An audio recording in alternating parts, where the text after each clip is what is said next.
Today, we're going to examine 2 boiled eggs under the microscope, one boiled on the 9th of March 2024, and the other almost 10 days prior, on the 28th of February 2024. Let's observe and compare how each appears under magnification.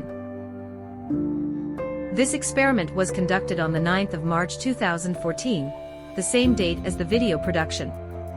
Thank you for tuning in, and we hope you enjoy the video.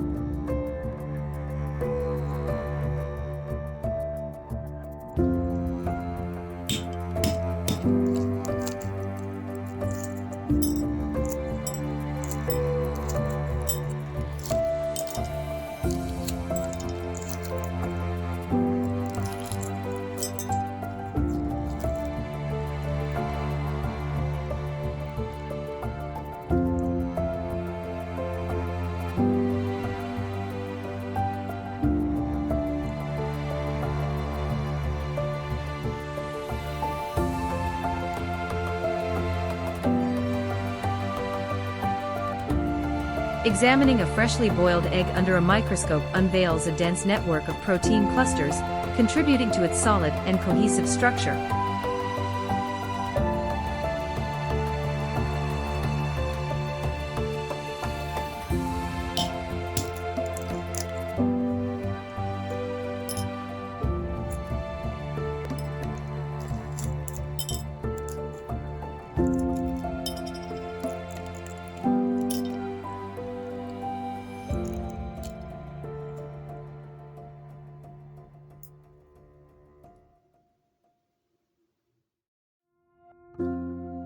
Observing the egg boiled 10 days prior under a microscope reveals potential changes in its protein matrix, showcasing alterations in structure and integrity.